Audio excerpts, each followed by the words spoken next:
Hello and welcome all students once again. Now today we are going to start the fifth chapter of 11th science physics is the gravitation. आज आपण 11th ला 5व्या number वरती gravitation chapter आहे आणि हा आपण चालू करणार आहोत. ऍक्च्युअली हा जो चॅप्टर आहे हा 12th ला होता आणि नवीन सिलेबस नुसार तुम्हाला हा 11th ला आलेला आहे. या चॅप्टर मध्ये ग्रॅव्हिटेशनच्या संदर्भातील जे काही संपूर्ण कन्सेप्ट आहेत ते आपण समजून घेणार आहोत. ओके, तर सुरुवातीला आपण बघा कुठला प्रश्न घेणार आहोत. चॅप्टरचं नाव ग्रॅव्हिटेशन आहे म्हणून सुरुवातीला प्रश्न तयार होतो, व्हॉट इज ग्रॅव्हिटेशन.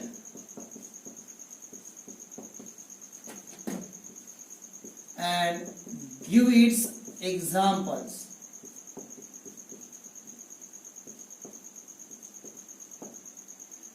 ग्रॅव्हिटेशन काय आहे आणि त्याचे एक्झाम्पल्स आपल्याला विचारलेले आहेत. असा प्रश्न आपल्याला पेपरला आलेला असेल तर त्यावेळेला तुम्हाला त्याला कसं तुम्ही सॉल्व्ह करणार आहात. ओके, ग्रॅव्हिटेशन हा चॅप्टर आपण शिकत असताना प्रत्येक स्टेपवरती प्रश्न कशा पद्धतीने त्या कन्सेप्ट वरती विचारला जाईल म्हणून मी प्रश्न सुरुवातीला लिहितो आहे आणि त्यानंतर मग आपण हळूहळू स्टोरी वाईज पुढे जाऊयात. बघा, फिजिक्स हा असा एक सब्जेक्ट आहे जेव्हा आपण फर्स्ट चॅप्टर शिकतो तर फर्स्ट चॅप्टर वरतीच त्याच लिंक वरती सेकंड चॅप्टर डिपेंड आहे, सेकंड वरती थर्ड डिपेंड आहे, थर्ड वरती फोर्थ, ही एक लिंक लागलेली आहे. ओके, त्यासाठी संपूर्ण जे कन्सेप्ट आहे तसं आपण या ठिकाणी ग्रॅव्हिटेशन हा चॅप्टर शिकत आहोत. याच कन्सेप्ट वरती बऱ्याच गोष्टी आधारित असतात जे की आपण पुढच्या चॅप्टरला शिकत असतो. त्यामुळं सर्व लेक्चर आपण आधी रेग्युलर करत चला, हा माझा पहिला संदेश तुमच्यासाठी. ओके, तर बघा आपण जाणून घेऊया what is gravitation and give its example. तर ग्रॅव्हिटेशनला तुम्ही कशा पद्धतीने डिफाईन करणार आहात. तर हा एक खूप मोठा ब्रह्मांड आहे आणि हा ब्रह्मांड मी तुम्हाला बरेच वेळा म्हणत असतो की हा खूप साऱ्या पार्टिकल्स पासून बनलेला आहे. ओके, अर्थ सुद्धा एक मोठा पार्टिकल्स आहे आणि असे कितीतरी असंख्य पार्टिकल्स या ब्रह्मांडामध्ये फिरत आहेत. ओके, मग ह्या पार्टिकल्स तसं मी अर्थ एक पार्टिकल्स आहे असं म्हटलं, मग अर्थ ही सन भोवती इव्हॉल्व होत आहे. म्हणजे अर्थ आणि सन मध्ये ग्रॅव्हिटेशनल फोर्स ऑफ अट्रॅक्शन आहे, ग्रॅव्हिटेशनल फोर्स आहे, गुरुत्वाकर्षण आहे. ओके, मग या ब्रह्मांडामध्ये असे असंख्य पार्टिकल्स आहेत आणि कुठल्याही दोन पार्टिकलचा जर विचार केला तर त्यामध्ये जे फोर्स ऑफ अट्रॅक्शन आहे त्याला आपण ग्रॅव्हिटेशनल फोर्स ऑफ अट्रॅक्शन म्हणतो. ओके, मग याला कसं डिफाईन करणार आहात. What is the gravitation. Gravitation means what. The every particles present in the universe attract the every other particles with the force. म्हणजे थोड्या वेळ पुरतं कन्सिडर करा, आपल्याला युनिव्हर्स कधी काढता येणार नाही कारण की युनिव्हर्स हा खूप विशाल आहे. फक्त एक कन्सिडर करा कारण की फिजिक्स मध्ये आपण प्रत्येक वेळेस कन्सिडर करत असतो. ओके, हा युनिव्हर्स खूप साऱ्या पार्टिकल पासून बनलेला आहे. यामध्ये या पार्टिकलच्या संदर्भात जर तुम्ही बोलत असाल तर हा पार्टिकल दुसऱ्या पार्टिकल्सला आपल्याकडे अट्रॅक्ट करत असतो. ओके, आणि हा पार्टिकल्स त्याला स्वतःकडे अट्रॅक्ट करत असतो. हे दोन्ही पार्टिकल्स या दोन्ही पार्टिकल्स मध्ये जे फोर्स ऑफ अट्रॅक्शन आहे त्याला आपण ग्रॅव्हिटेशनल फोर्स म्हणतो, ग्रॅव्हिटेशन म्हणतो. ओके, म्हणूनच आणि ह्यामध्ये जसे हे दोन पार्टिकल्स घेतले तर आपण कुठलेही दोन पार्टिकल्स घ्या किंवा कुठलेही पार्टिकल्स घ्या यामध्ये फोर्स ऑफ अट्रॅक्शन आहे. म्हणून याला आपण कशा पद्धतीने डिफाईन करत असतो. एव्हरी पार्टिकल्स म्हणजे every particles present in the universe attract the किंवा any particles present in the universe attract the every other particles with a force. Okay, now that attraction is called as gravitation. The any other particles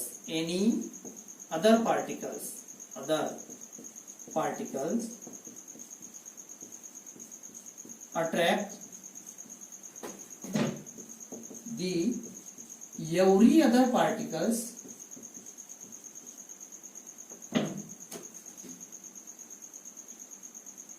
किंवा any particles attract the every other particles with a force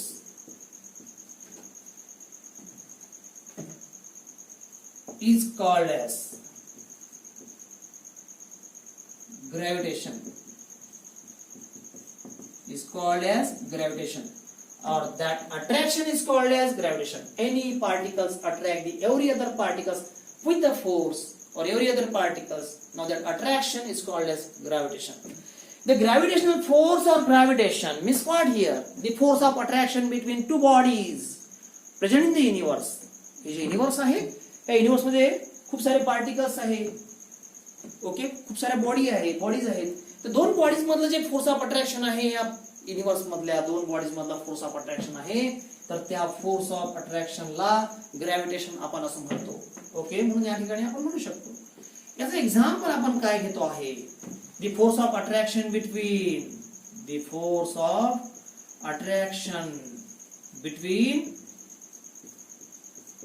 earth and sun.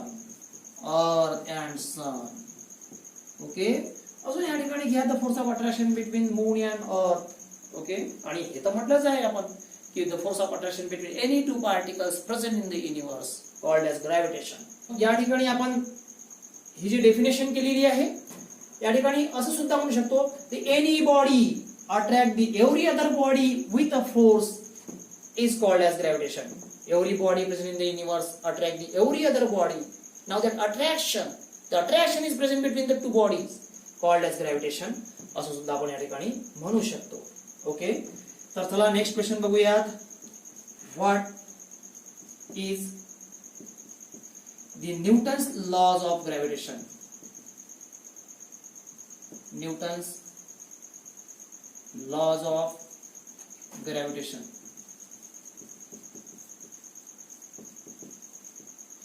What is the Newton's laws of gravitation? Okay, याचं सुरुवातीला statement बघूया. बघा, न्यूटननी ग्रॅव्हिटेशनचा जो law मांडला होता, या law मध्ये त्यांनी काय म्हटलं होतं हे लक्षात घ्या.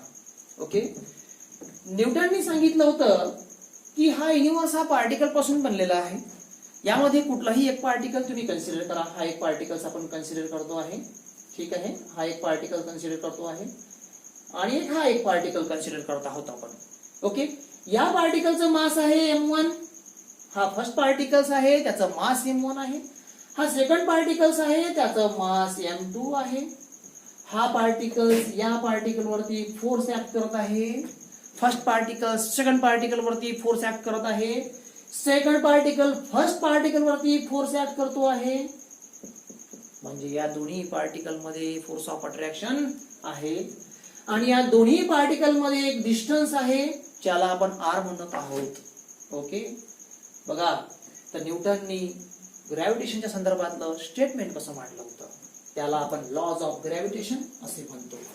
ओके, मग त्यासाठी तुम्हाला जर प्रश्न असा विचारला गेला, what is the Newton's laws of gravitation, okay, किंवा state the Newton's laws of gravitation असा जर प्रश्न विचारला गेला, तर तुम्ही काय करणार आहात? स्टेटमेंट लिहिणार आहात आणि त्यानंतर त्याची डायग्राम काढणार आहात. तर ते डायग्राम या ठिकाणी जे तुम्ही डायग्रामॅटिकली रिप्रेझेंटेशन करणार आहात, दोन पार्टिकल मध्ये असलेल्या force of attraction diagrammatically representation करणार आहात, त्या ठिकाणी तुम्हाला एक पार्टिकल हा घ्यावा लागणार आहे, त्याचं मास m1. दुसरा पार्टिकल हा आहे, त्याचं मास m2.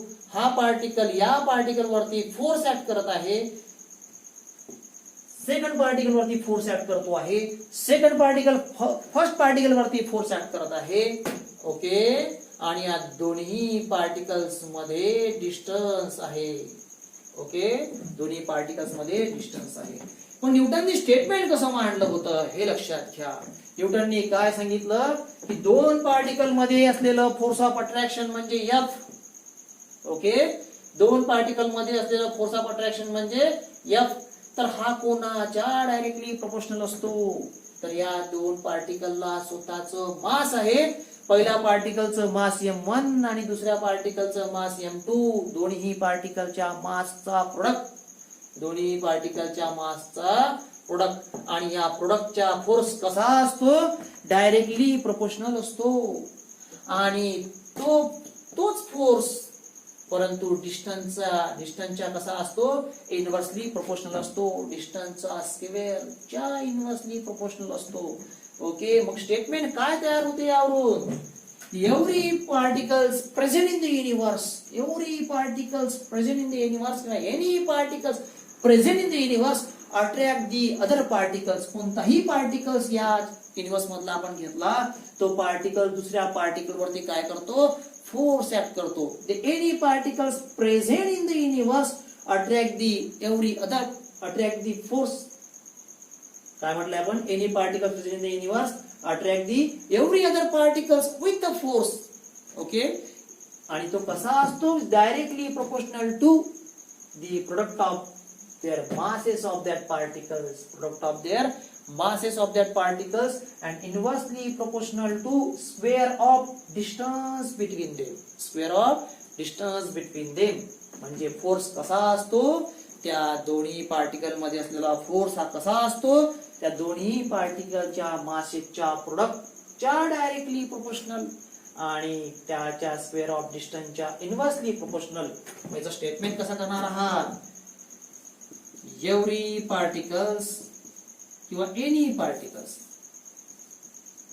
Particles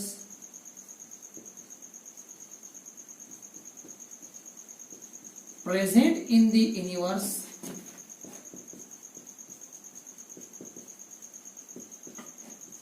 attract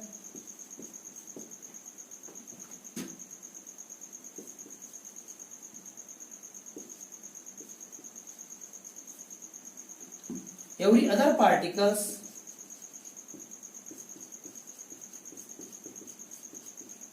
with a force. पहिला पार्टिकल दुसऱ्या पार्टिकल्सला कसा अट्रॅक्ट करतो? फोर्सने अट्रॅक्ट करतो. With force is directly proportional to product of masses of that particles, product of masses of that particles, and inversely proportional to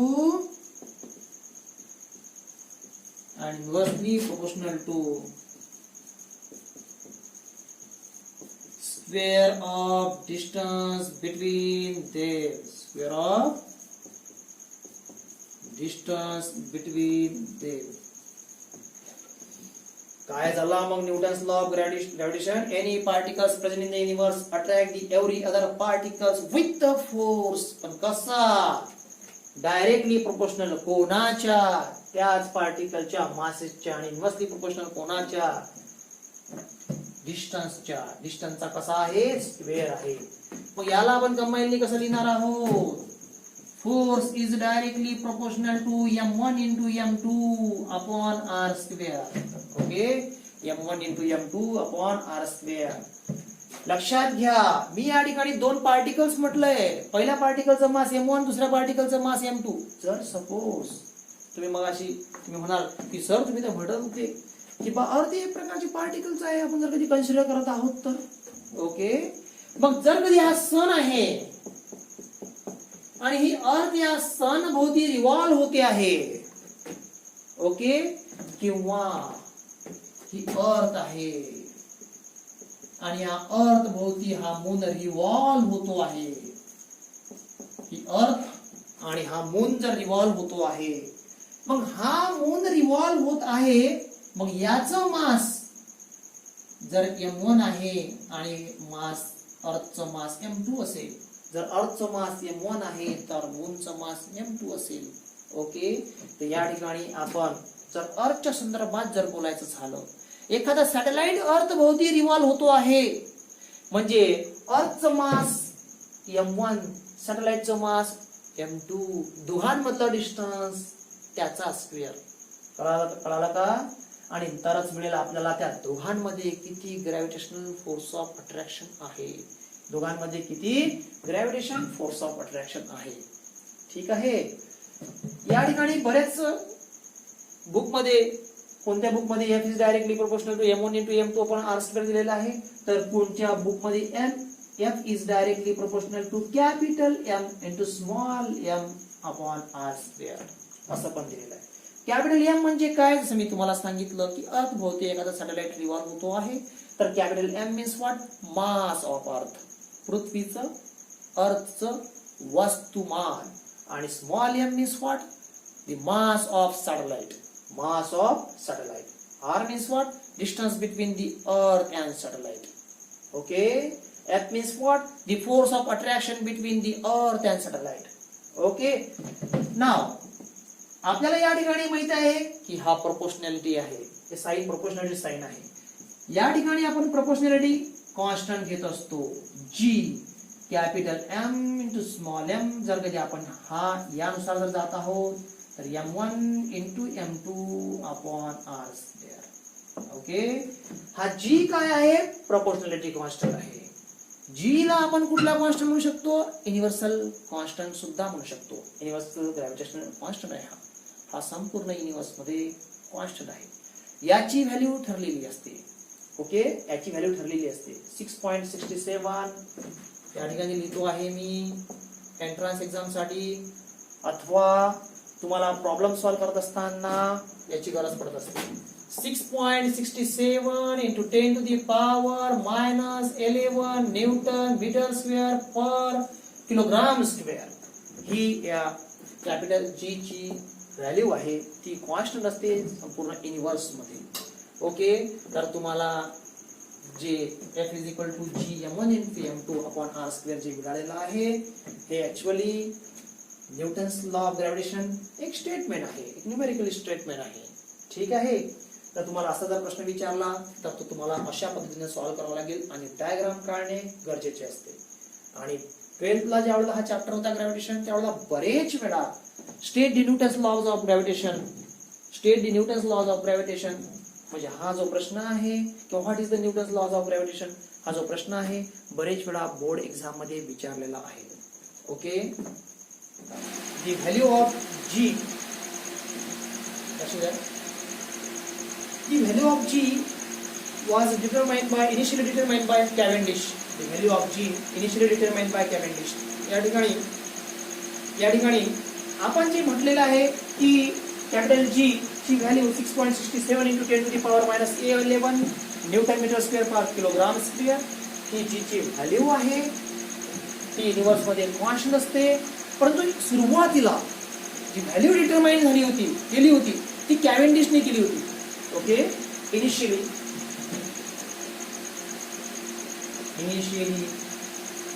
the value of G was determined by Cavendish. Okay. सुरुवातीला जी G ची value determine केली होती हे कॅव्हेंडिशने केली होती. हा entrance एक्झामचा question आहे. याचा तुम्हाला तुमच्या बोर्ड एक्झामशी काही घेणं नाही.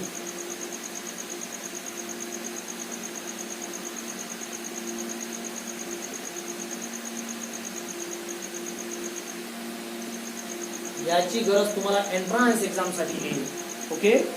इनिशियली नाउ दॅट व्हॅल्यू वाज डिटरमाइन्ड बाय द कॅव्हेंडिश. तर चला नेक्स्ट बघूया.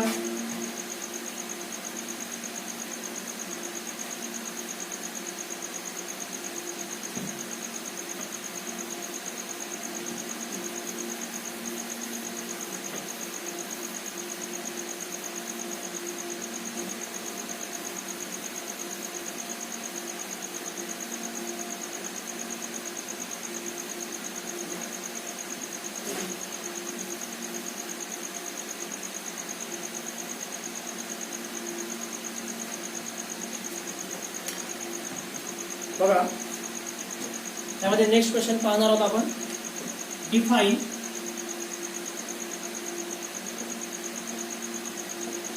The universal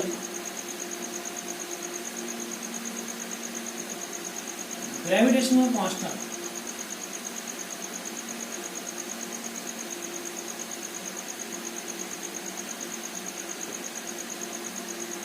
and why it is called as universal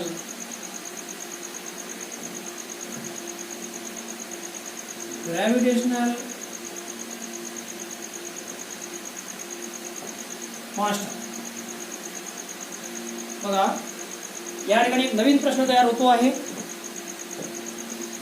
तो प्रश्न असा आहे की define the universal gravitational constant. Universal gravitational constant काय आहे and why it is called as universal gravitational constant. Okay, आपण ग्रॅव्हिटेशन चॅप्टर चालू केलेलं आहे.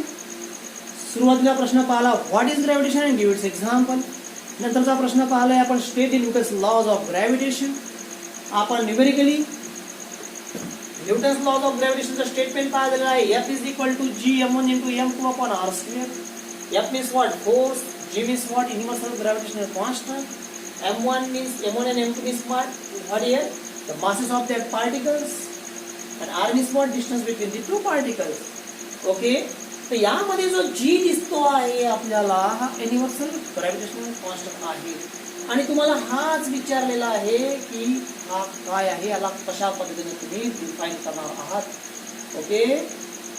आणि या युनिव्हर्सल ग्रॅव्हिटेशनल कॉन्स्टंटला युनिव्हर्सल ग्रॅव्हिटेशनल कॉन्स्टंट का म्हणतात, या कॅपिटल जी ला ग्रॅव्हिटेशनल कॉन्स्टंटला युनिव्हर्सल ग्रॅव्हिटेशनल कॉन्स्टंट का म्हणतात. ओके. तर चला बघूया पुढची स्टोरी. परंतु जशी जशी स्टोरी पुढे जात आहे त्या त्या पद्धतीनं मी या ठिकाणी प्रश्न लिहित आहे, जेणेकरून पेपरला तुम्हाला स्टोरी नाही विचारणार, तुम्हाला प्रश्न विचारला जाईल. आणि प्रश्न कशा पद्धतीने विचारला जात असतो त्यासाठी मी या ठिकाणी प्रत्येक स्टेपला प्रश्न लिहित आहे. याकडे मात्र लक्ष ठेवा. प्रश्न असा आहे, define the universal gravitational constant and why it is called as universal gravitational constant. Okay. नाव बघा, लक्ष द्या या ठिकाणी. याची डेफिनेशन आपल्याला तयार करण्यासाठी या लिंकवर या. आधीच्या प्रश्नाची जी लिंक होती जी या ठिकाणी संपलेली होती. तर आपल्याला जाणून घ्यायचं आहे जी जाणून घ्यायचं आहे. तर जी ला इथेच राहू द्या, एफ ला सुद्धा इथेच राहू द्या. मी तुम्हाला आधीच बोललेलो आहे, आधी पण शिकवताना सांगितलेलं आहे, जेव्हा आपल्याला जी कॅल्क्युलेट करायचा असतो, फाइंड आउट करायचा असतो, जी फाइंड आउट करायचा असतो, त्यावेळेला जी च्या बाजूला जे असतात त्याला आपण या साईडला नेत असतो. म्हणजे जी च्या बाजूला कोण आहे, मल्टिप्लिकेशन मध्ये कोण आहे, दोन्ही पार्टिकलच्या मासेसचा प्रोडक्ट आहे m1 × m2. जी च्या सोबत कसे आहे, मल्टिप्लिकेशन मध्ये आहे. इक्वलच्या तिकडे जेव्हा जाणार तेव्हा ते डिवायडेशन मध्ये येत असतात. ओके. म्हणजेच m1 × m2. ओके. जी सोबत r चं रिलेशन कसं आहे, जी सोबत r² चं रिलेशन हे म्हणजेच तो याच्या डिवाइड आहे, म्हणजे डिवायडेशन मध्ये आहे. मग इक्वलच्या जेव्हा तिकडे जाईल त्यावेळेला कसा होईल, जर डिवायडेशन मध्ये आहे तर तो काय होईल, मल्टिप्लाय होईल. म्हणजेच fr². f सोबत काय होईल, मल्टिप्लाय होईल. म्हणजे काय मिळतो आहे आपल्याला, g is equal to fr² upon m1 × m2. म्हणजे आपल्याला मग या जी ला कशा पद्धतीनं डिफाइन करता येणार. प्रश्न विचारलेला आहे, डिफाइन युनिव्हर्सल ग्रॅव्हिटेशनल कॉन्स्टंट. तर कसा डिफाइन करणार आहात तुम्ही याला, या फॉर्म्युल्यावरून न्यूमेरिकली जो आपल्याला फॉर्म्युला मिळालेला आहे, स्टेटमेंट मिळालेला आहे, यावरूनच G means what here? G means what? Universal gravitational constant. The universal gravitational constant, it can be defined as it is numerically equal to the force. Numerically equal to the force. Okay. Baba, the universal gravitational constants, it can be defined as it is numerically equal to the force between two particles of their masses and separated by a unit distance. Okay, the force of attraction between two unit masses. Force of attraction between two particles. दोन particles मधला force of attraction, किंवा ज्या पार्टिकलचा आपण मास घेतलेला आहे त्या particles मध्ये असलेला फोर्स ऑफ अट्रॅक्शन. ओके. बघा, पुन्हा बघा. तर युनिव्हर्सल ग्रॅव्हिटेशनल कॉन्स्टंटला कशा पद्धतीने डिफाइन करणार आहात. Universal gravitational constant means what here, universal gravitational constant is the force of attraction between two particles. Force of attraction between two particles separated by a unit distance. Separated by a unit distance. बघा, the universal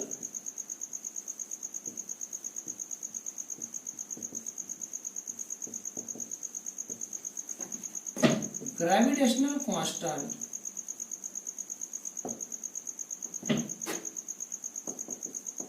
it can be defined as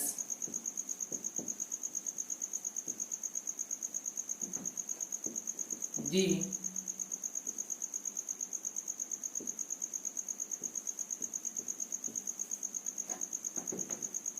force of attraction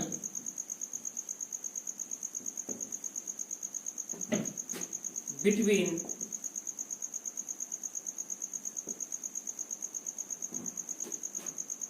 two particles present in the universe separated by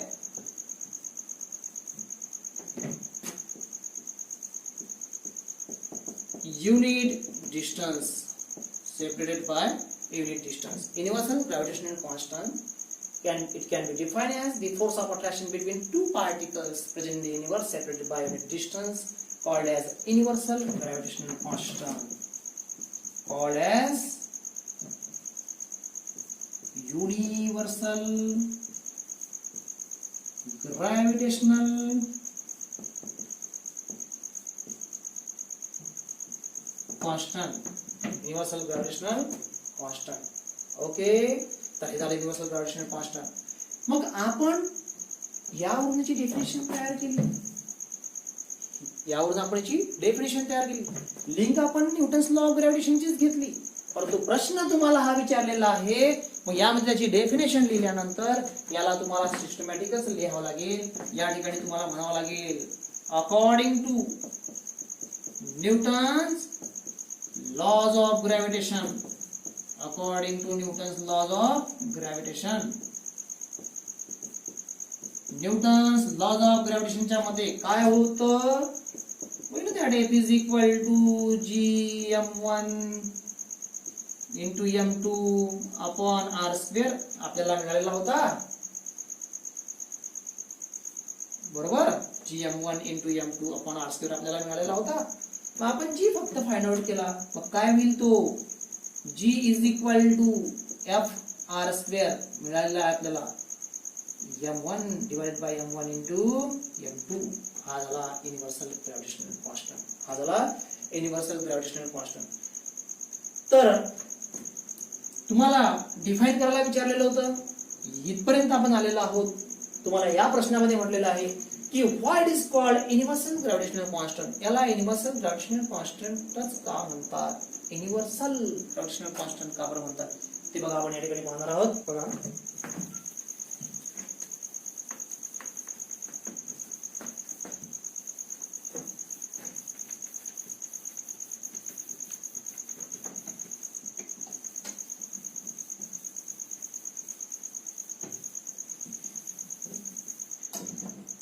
या प्रश्नामध्ये आपण विचारलेलं आहे what is called universal gravitational constant. त्यामध्ये आपण लिहिणार आहोत the value of G depends on the value of g does not depends on the value of g does not depends on. असं का बरं आपण या ठिकाणी घेतलेलं आहे, लक्षात घ्या. g ची व्हॅल्यू कुठल्या गोष्टीवर डिपेंड नाही आहे आणि हे जे कारण आहे हेच कारण या g ला हा युनिव्हर्सल ग्रॅव्हिटेशनल कॉन्स्टंट आहे हे सिद्ध करतात. Okay, the value of G does not depends on कुठल्या गोष्टीवरती. एक, द नेचर ऑफ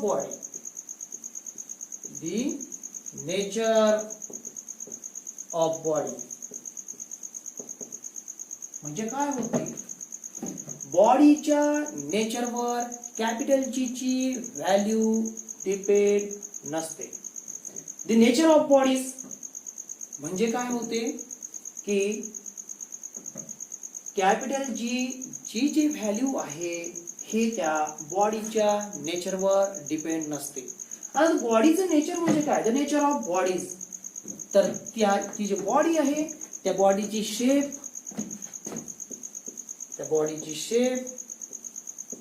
अथवा साईज किंवा त्या बॉडीचं मास म्हणजे वस्तुमान. ओके, म्हणजे बघा हा जो युनिव्हर्सल ग्रॅव्हिटेशनल कॉन्स्टंट याला का बरं म्हणतात, कारण ही जी आहे ही जी एखाद्या बॉडीच्या वस्तुमानावर अथवा त्या बॉडीचा शेप किती मोठा आहे अथवा त्या बॉडीची साईज किती मोठी आहे यावरती डिपेंड नसते. म्हणून या ठिकाणी आपण म्हटलंय the value of G does not depends on the nature of body. Nature means what here? Shape, size and mass. Okay. Next कुठलं कारण असेल, रिझन असेल? The distance between two bodies.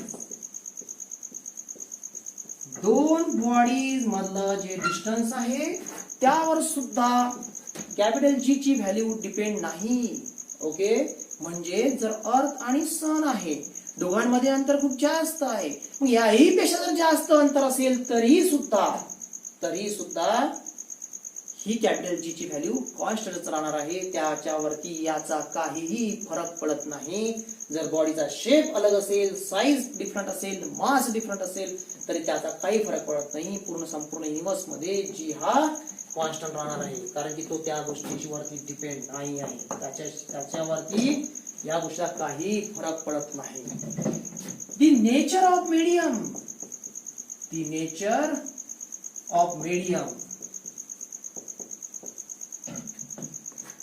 between two bodies.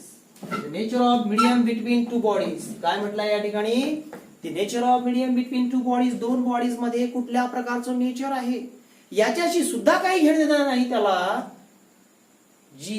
जीच्या व्हॅल्यूला, म्हणजे याचा अर्थ असा का म्हणूनच जी वरती काही फरक न पडत असल्यामुळे जी हा युनिव्हर्सल ग्रॅव्हिटेशनल कॉन्स्टंट आहे. Okay. That's why G is called as the universal gravitational constant everywhere in the universe. That's why G is called as universal gravitational constant. Universal gravitational constant. Okay. तर चला या ठिकाणी आपण थांबूयात. हे संपूर्ण study करा आणि मी तुम्हाला काही प्रॉब्लेम असतील तर कमेंट्स मध्ये लिहा. तर तुम्ही जास्त वाचाल तेवढं तुम्हाला हे म्हणजे पाठ करायची गरज पडणार नाही आहे. पाठ करू नका. पाठ केल्याने ते काही वेळापुरतच आपल्या डोक्यात राहत असते. याचा अभ्यास करा. अभ्यास करणे आणि पाठांतर करणे ह्या दोन्ही गोष्टी अलग अलग आहे. ओके. तर याचा अभ्यास करा, वारंवार वाचा आणि लक्षात घ्या. तर चला आपण या ठिकाणी थांबूया. धन्यवाद.